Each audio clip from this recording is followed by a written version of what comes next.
Guldsmide är ett gammalt hantverk som gått i arv genom generationer och som fortfarande lever kvar i modern tid. Hur går det till egentligen när man smider en guldring?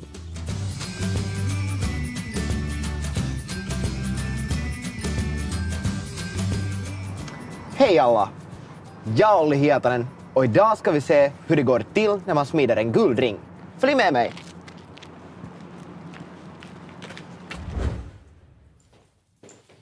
Kultasoppa Tarkkinen, terve. Olli Hietanen, hei. Moi. Tervetuloa. Kiitos.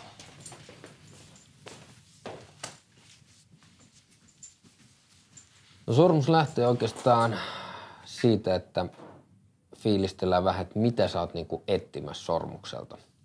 Mutta sitten yksi tärkeä osa, että suunnitellaan sitä. Sitten toinen tärkeä osa, että mikä on se käyttötarkoitus. Koska sen perusteella valikoidaan niitä raaka-aineita ja jalokiviä, että esimerkiksi vihkisormukseen niin mun suositus on pelkästään timantti, koska muut kivet on niin pehmeitä, että ne alkaa naarmuntumaan sitten, kun ne on joka päivä käytössä. Niistä voidaan tehdä jostain, esimerkiksi akvamariinista tehdään hienoja sormuksia, mutta ne ei ole sellaisia sormuksia, jotka on aina käytössä. Ja mä ajattelin, että tänään me voitaisiin käydä läpi se, että miten tunteiden vuorisormus niin kuin rakentuu, koska siinä on 3 osaa. Ja sitten ideologia on se, että sulla on vihkisormus, kihlasormus ja sitten siinä on huomenlahja. Että jos me lähdetään ikään kuin timanttisormuksella, rivisormuksella, sitten me laitetaan siihen seuraava sormus viereen. Se näyttää niin kuin se klassinen tilanne. Mutta sitten kun me laitetaan siihen 3. sormus vielä, niin se on paljon enemmän kuin osiensa summa. Meillä on nyt tarkoitus tehdä valkokultasormus. Niin silloin me tarvitaan sinne puhdasta kultaa, joka on keltaista, puhdasta hopeata ja puhdasta kuparia. Ja me käytetään valkokullan seassa platina-ainetta, joka on palladiumia, niin se kääntää sen värin valkoiseksi. Eli luonnossa ei esiinny valkokultaa ollenkaan.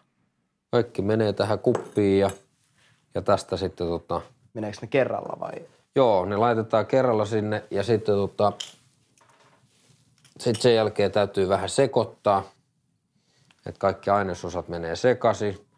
Sitten se kaadetaan tällaiseen valumuottiin ja sitten meille käytännössä tulee sieltä tällainen pötkylä.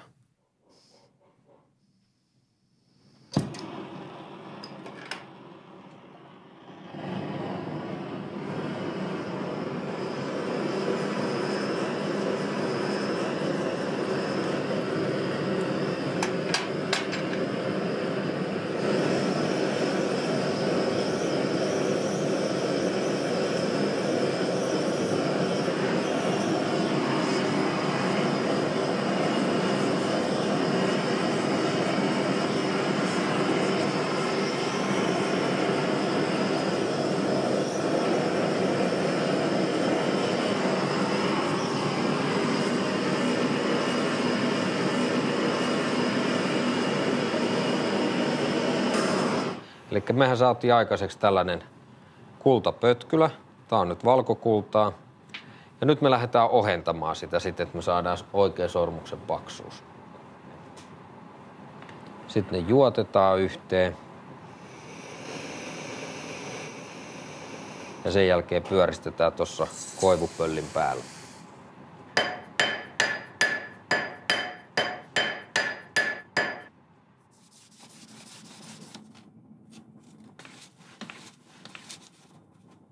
Eli kivien istutus ja kaikkihan alkaa tällaisen letkuporakoneella. Porataan reikiä siihen runkoon. Sitten sen jälkeen tällaisilla stikkeleillä leikellään määrättyjä kuvioita sieltä ja tehdään ne istutuspedit niin kuin valmiiksi. Sitten pistetään kivet kiinni tai kivet paikalleen ja sitten tällaisella raepunsselilla painetaan ne rakeet, mitä ollaan aikaisemmin tehty, niin se kiven päälle.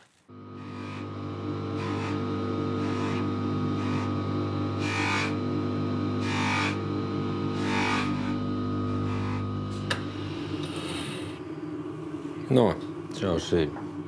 Ja nyt pesu.